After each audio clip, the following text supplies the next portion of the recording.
So, I do believe we're live. I think we are. Well, I am. Let's see, make sure. All right, we're good to go. Go ahead and hide that.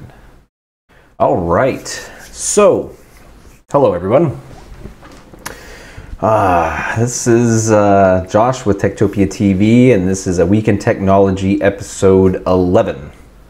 I am solo today as my co-host is on getting prepared for some vacation that he's taking. He won't be here next week as well. I'm going to try to work on getting a guest for next week. I don't know who it's going to be quite yet, but I'm going to see if I can get somebody on here so that way we have a little bit of a talk. So this week it's going to be really, really short, maybe 20-30 minutes. It's not going to be anything crazy. I'm just going to run through some articles that caught my eye in the last week, and that's really about it.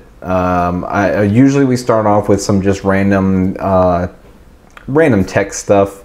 I didn't personally do anything new tech related. I did install my O-rings or whatever for my keyboard, which I mentioned last week. And I have a video. I haven't edited it yet. I haven't put it all together because I'm trying to decide on how to do it or if it's even worth doing. So I'll probably change that or decide sometime between today or tonight and Friday, because sometime Friday through till Sunday evening I will be on a little getaway with my wife and my son, so I won't be able to do much this weekend as far as editing or any other kind of videos go. So anyway, that's kind of what's going on right now. So I know a lot of talk has been about the AMD's Fury and Fury X, which we talked about in last week's show. It's up on YouTube right now if you want to go take a look at it.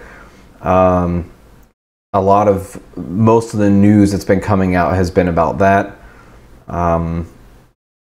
And the fact that a lot of games that were announced for Xbox One and some for PS4 during E3 will be coming to the PC. So that's a pretty big, pretty big deal, because I mean, that's like one of the big problems that we always have, is that there's tons of exclusives for the consoles and they never get ported or brought over to the PC.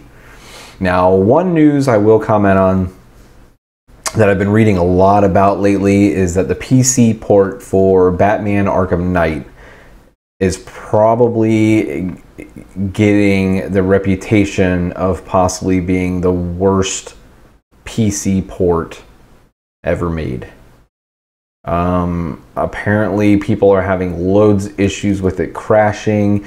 There was people running on an X99 platform, so like my computer, it's got either 5820K 6-core 12-thread processor as a minimum, but I'm pretty sure that this guy was running either a 5930K or a 5960X. I'm not 100% sure, but he had two 980s set up in SLI, and this is with the latest NVIDIA driver that allows for SLI compatibility with Batman Arkham Knight, and he was getting like 29 frames per second average and like 45 up to, or like 40, between 44 and 52 FPS max. That is horrible. And so yeah, I don't know what the deal is, but I know a lot of people are reporting it. Some people are already asking for their money back. I know some people that got it free with a video card purchase, and they're already contacting places like Newegg and Amazon to see about getting it switched out with a different game if possible. And I mean, just all sorts of stuff, because it's that bad. So I know a lot of the reviews that had come out early that said that it was flawless and was awesome and everything else or whatever were reviews from the PlayStation 4 copy, I think is what it was. and not the PC copy. So the PC copy is absolute junk, and basically stay away from it for now. See how things pan out. I know Assassin's Creed Unity had a lot of problems.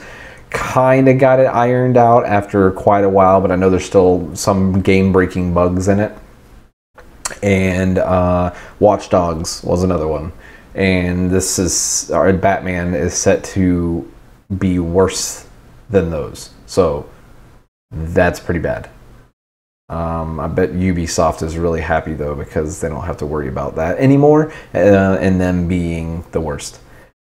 So anyway, I want to jump into the first article here. I know Windows 10, only about a month away, so I know a lot of people are really questioning it and looking more into it and reading more about it and all that kind of stuff. So the first article that I have is actually a Windows 10. So Ars Technica posted this article, and they had mentioned that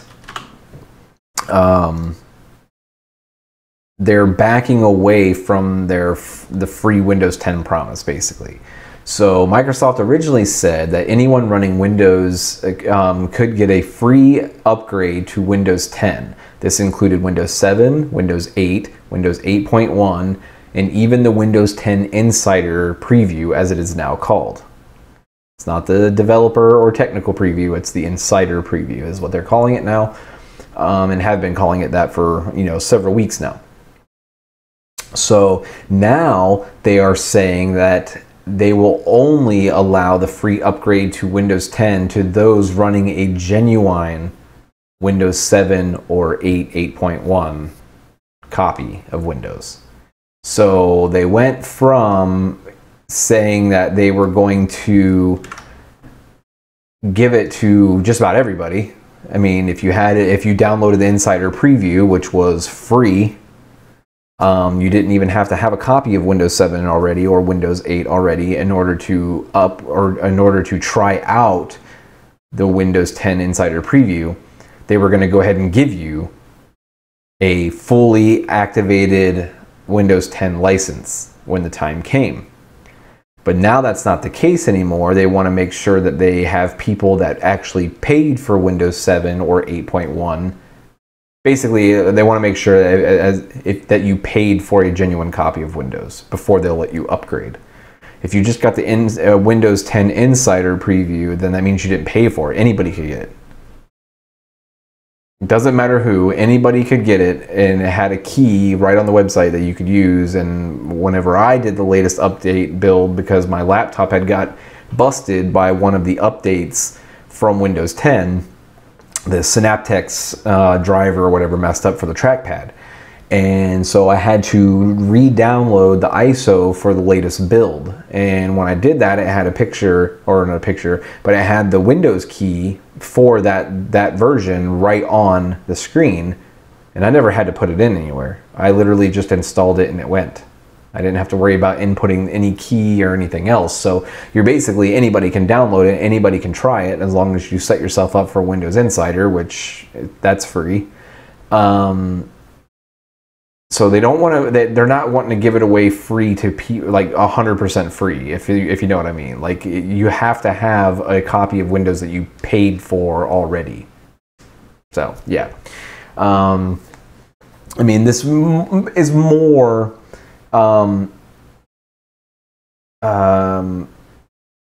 It's more of a problem for like companies and businesses that have to worry about audits and stuff. I mean, obviously you can keep. You know, you can get like the final RTM version of Windows 10 through the Insider Preview or whatever, and it won't be like a genuine activated kind of thing.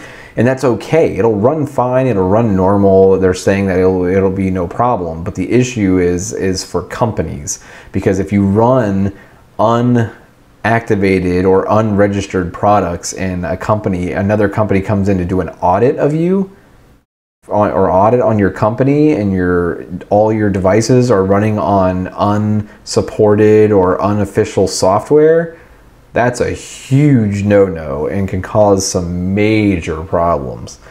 lawsuits, I mean everything. So it's more of a problem for businesses and companies that they need to pay attention to this. But I have multiple genuine copies of 7 and 8.1, so I'm not worried about it. I'll just upgrade and go on my merry little way. But people will have some issues with this. I don't really see it being a humongous issue for the average hobbyist and the person that just wants to build a PC and test it out, make sure it's running or whatever before they give it to somebody, and then upload, or then you load like their version, whatever they want. You know what I mean?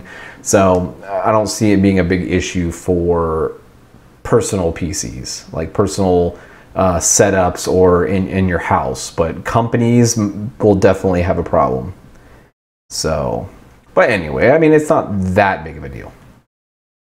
So the next one, going right into the next article here, is Google launches, this is from The Verge, Google is now launching a free music streaming just ahead of Apple Music, which Apple Music gets released on the 30th, yeah, June 30th. And I have been a Google Unlimited, or whatever you want to call it, you know, paid subscriber or whatever for quite a while now, and I like it. It doesn't have, I don't have any issues with it. You know, they released this as a paid subscription thing after they acquired Songza. So I tried it for the 3 month, I think it was 3 months, that you could try it for free, and if you wanted to continue getting it after that, or maybe it was a month, I don't remember, it was like a month or 3, I can't remember, but if you stayed with it and you wanted to continue it as a monthly subscription fee, at the early adopters would pay like $6.99 or whatever. And so my wife and I did it, and we haven't had any troubles with it. It's been fine. It's been awesome. So now what they're doing is, as of June 23rd, which was yesterday for the people that are watching now, but June 23rd, if you're watching this on YouTube, you can now freely listen to ad-supported, curated playlists. So they have like playlist, like here you can see on the picture, on the image itself right now that's up on the screen, they have brand new music, having fun at work, enjoying the morning, driving to work. You know, they have like playlists that are already made. Like they're already have like a set amount of songs in it, certain genres, whatever fits it. So you basically, the way that it works is like you would click on brand new music, and then another list of channels will come up. So it might have brand new rock and roll, or, you know, it'll have like, you know, indie or underground rap or hip hop or whatever that might be new, but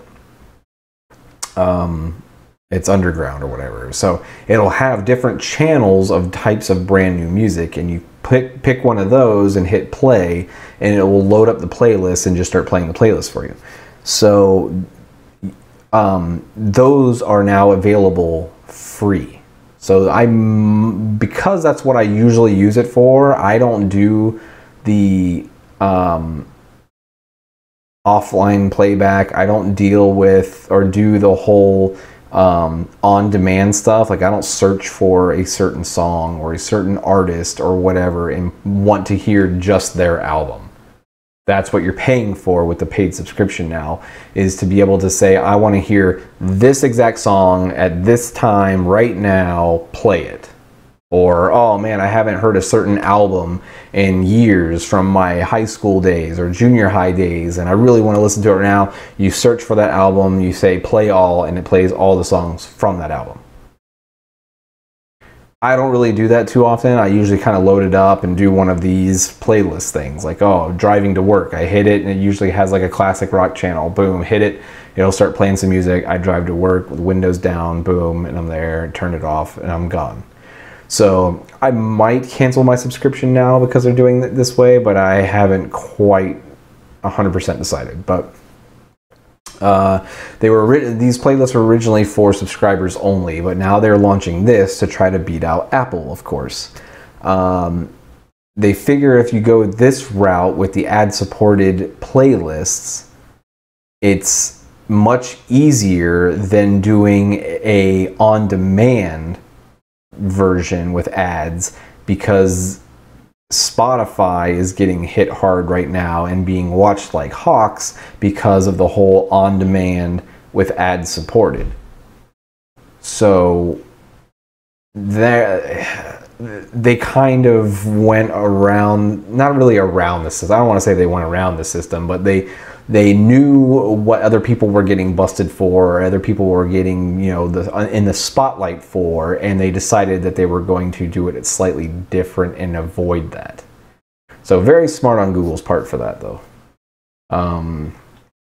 But that's really about it. I mean, they're gonna have like all the back catalog. They're planning on having, you know, adding way more songs and all that other stuff. So the big difference between the paid subscriber and the free is that the free users get ads, limited skips, and no offline playback. The paid subscription people don't have to worry about ads. They can skip as many times as they want to, and you can download certain playlists for offline playback. That's it. So I don't really know if the paid subscription is really that worth it anymore, to be quite honest. But I'll have to wait and see what other people's opinions are and maybe go from there. So the next one, this one is a pretty big deal in my opinion, because it's definitely paving the way.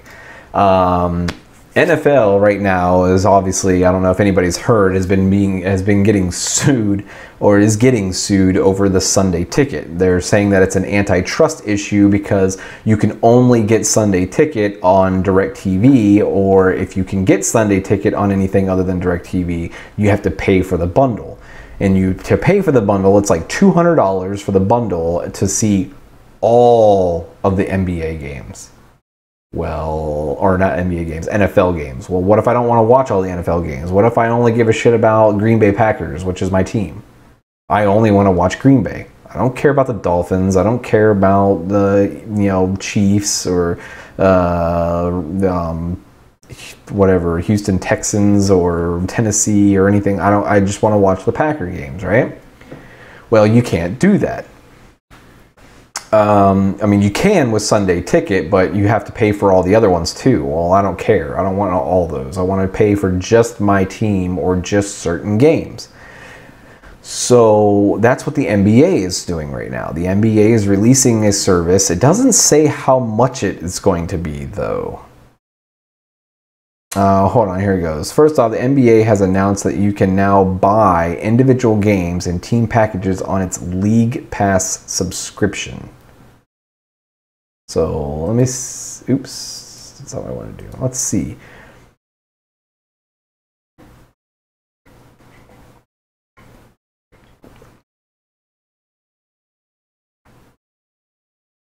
League Pass. Where is the League Pass? This is all Apple TV. Why did you take me to Apple TV, Engadget? Let's see. NBA League Pass. I want to know how much this is. And it's not going to tell me, is it?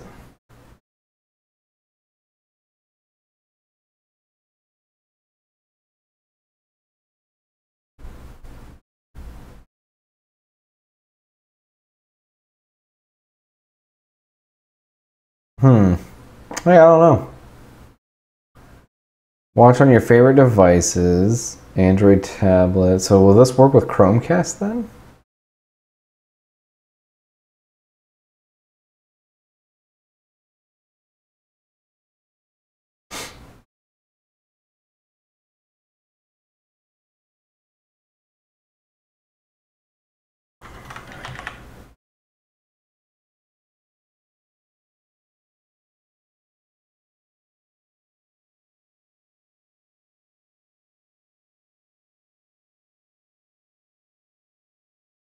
Weird.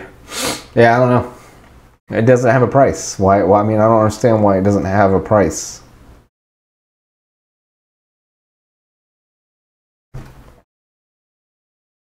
That makes no sense. All right, well, I guess that got us nowhere. So, I don't know how much it is. I honestly don't. I don't know how much it is per game. I don't know how much. Will this tell me?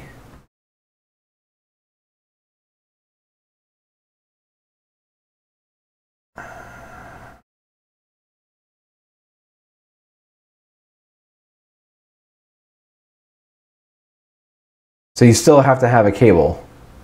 You still have to have a cable subscription, but you can just pay instead of doing the big, you know, package of all teams. You can do just the one. That's dumb. Okay, never mind. I'm not as you know wowed about this now.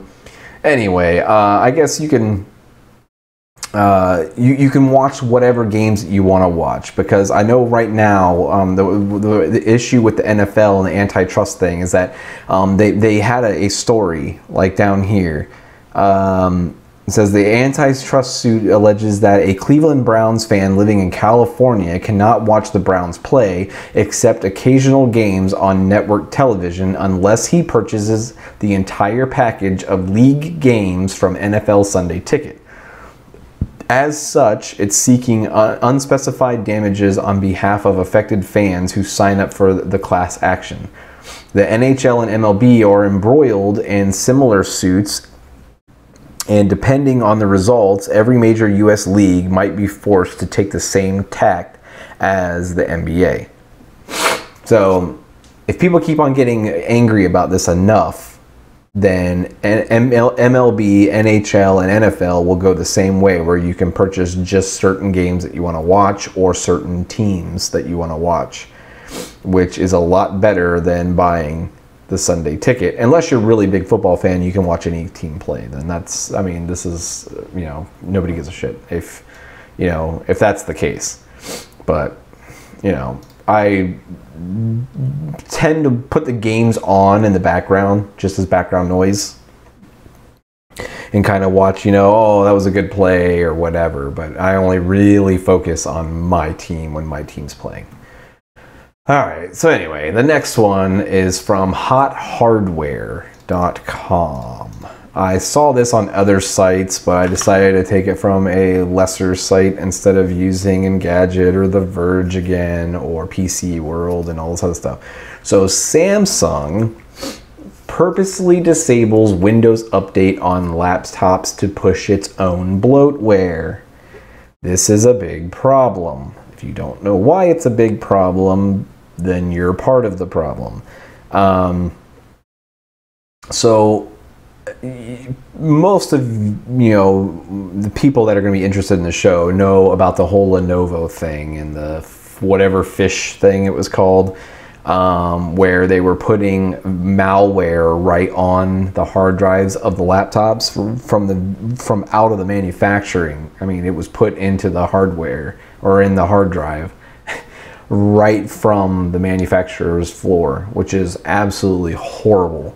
And they got hit hard because of it. Well, now Samsung is roughly doing the same damn thing. So what they're doing now is that they have their own new software updater tool, as it's called.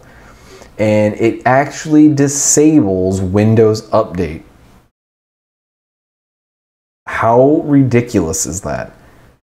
So if you don't know, Windows Update is a very important tool that ships with Windows, and it keeps your computer up to date.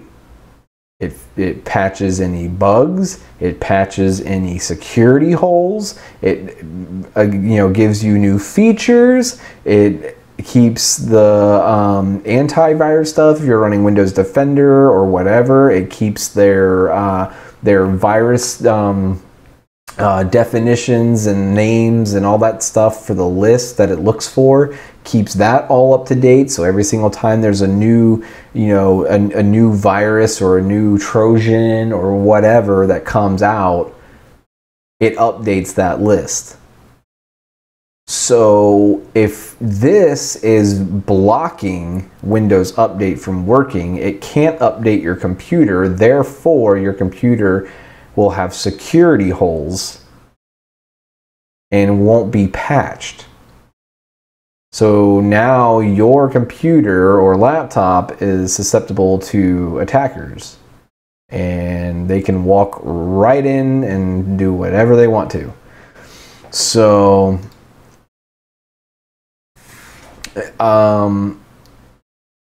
it's really ridiculous.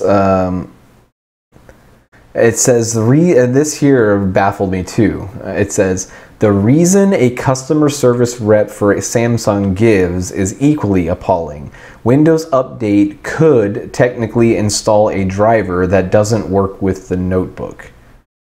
Somehow that's enough justification to allow users of Samsung notebooks to be completely vulnerable to security risks. So because Windows Update is now automatically searching, especially in Windows 10, automatically searching for driver updates for all of your crap. So let's say like a new driver update comes out for your network card in your notebook. It'll automatically see that, and it'll include that in the Windows Update list now. So they say that their reason behind it is to make sure that your computer doesn't automatically download an updated driver that could mess up the laptop. So because they don't want a driver to potentially ruin your laptop, which it's not going to, you could just roll back the driver. But in order to protect you from having getting a corrupt driver or a driver that doesn't work properly with your hardware, they're going to block Windows Update from working. So that way you have security risks and vulnerabilities, so anybody could get into your computer at any time that they wanted to if they had the ability to do it. Because now your computer is basically wide open for anybody to access it. So, what a dumb thing for Samsung to do. And now that this is out, Samsung's going to have a bad reputation on their hands. I mean, they already pretty much did, from like the comments and everything I was reading earlier today, is that, people are already pretty angry at Samsung and don't really like their devices, I guess. They make good phones. They make good LCD and LED panels for TVs. But apparently people don't like their laptops. So I don't think too many people are really going to be buying them anyway. But if you were looking at getting a Samsung laptop, a newer Samsung laptop that has just released in like the last, I don't know, I would say even as far back as like 6 to 8 months, and going forward, I wouldn't do it because they're doing this. And if a company does this, then I couldn't trust them with any other things that I have on my computer. So going on to the next one, Gmail fish ads undo send to Gmail. Now, this has been a experimental option for almost 6 years now. I didn't know that it was around this long. I have heard of the feature, and I've heard of people talking about it, but I have never personally used it, and I didn't know that it was around that damn long. I had only heard about it maybe in the last, I don't know, maybe year and a half. But I haven't heard anything about it other than that. So apparently what it is that you can now set a window of this word. I love this word. You can now set a window of unsendability. Yeah, that's an awesome word. So you can set a window of unsendability for your emails. So if you click send, you can set a time duration that allows you to hit the undo send button before it actually gets sent. So basically when you hit the send button, it puts your email into a queue for whatever time limit that you set it at. And you have that much time to say, oh, and undo the send, so that way you don't send nudie pictures to your boss, or you don't send ha ha ha here I am playing around on YouTube instead of working to your friend, but you send it to your boss on accident. You can look up and see that and go, oh my god, and hurry up and cancel it, essentially. So the way to do this is open up Chrome, go to the little hamburger menu or the cog wheel in Gmail. Let me see if I can do it here. Actually, no, I'm not going to do that. So you click on the little cog wheel, you go down to settings, you scroll down to the undo send section, okay? And you can select between 5 seconds, 10 seconds, 20 seconds, and 30 seconds window before it will send the email. So you could set it all the way up to 30 seconds. So that way if you hit send, you have 30 seconds to realize what kind of big mistake you just made that might cost you your career, to hit undo. And it will not be sent to the recipient. So that's pretty awesome. And it's something that I really, because I've sent people blank emails before, which isn't that bad, but it still makes you look pretty dumb. Because I like try to do something or whatever, and I started to type up something, and then I tried to hit a button to change something around or whatever, and I accidentally hit the send button, and I'm like, and then they just get like a blank email, and then I usually get a reply back with a question mark going like WTF. So it's not as bad as sending anything, you know, really really horrible or bad to your boss, because that would be really bad.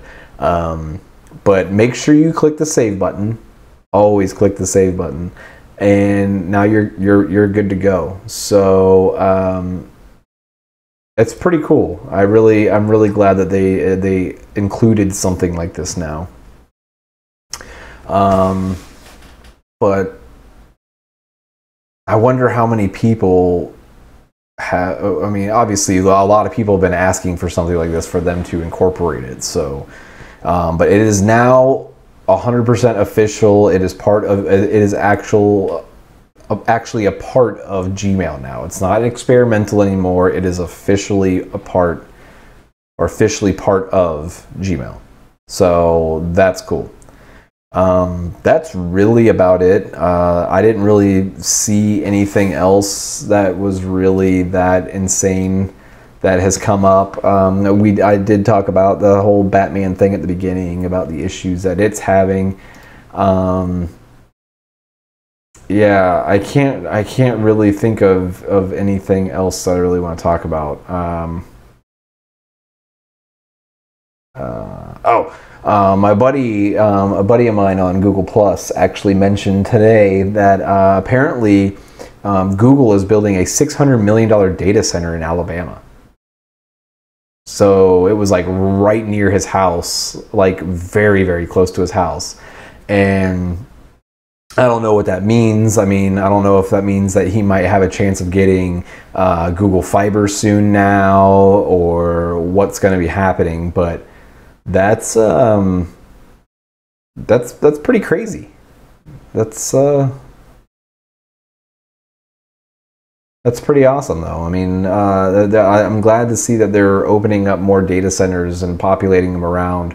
It might, speed up, data searches and, any kind of uploads or downloads from Google servers and all that other kind of stuff. Maybe YouTube might work better for like the, lower southeast of the United States and all that kind of stuff. So that'll be kind of interesting to see exactly what kind of changes or what effects that it has on the southeast of the United States.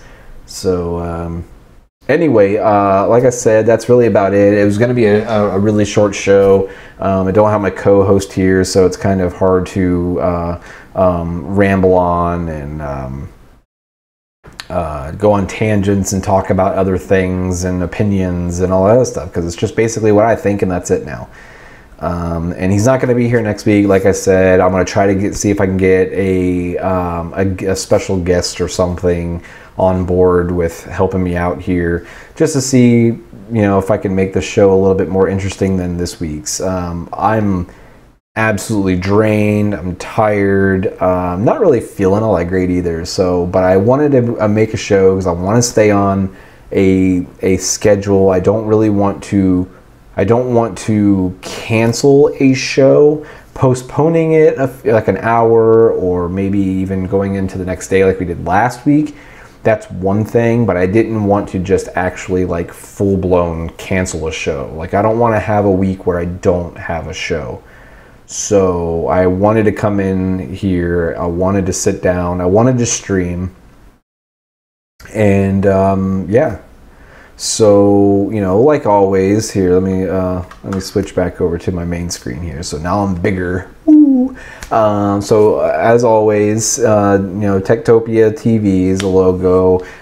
We got Facebook, on Twitter, Google Plus, YouTube. It's all Tektopia TV, so it's really easy to search and find us. If you want to any ideas for videos that you want us to do, I really want to start doing some tutorials of different things. So if you guys have any ideas for tutorials or things that you want to know how to do in Windows or games or setting up something or whatever, then please let me know and I will try to make a video of it. If you have any articles or certain news things that come up that you think are really cool, then please, you know, by all means, tweet us or tweet me, send it to me. Hit me up on Facebook or Google Plus, and comment below. If you're watching this on YouTube right now, make sure you like it and subscribe if you want to see some more, and check out some more of my videos. It's been a little while since I've done an actual video. I just kind of ran dry on things to do it on, so it'll definitely pick back up though. So once again, you know, this has been Josh with Tektopia TV, and this has been A Week in Technology, and it's every Wednesday night at 9 p.m. Eastern Standard Time, and I will see you again next week with hopefully a special guest. So thanks for stopping by, and thanks for watching the video, and I'll see you next week.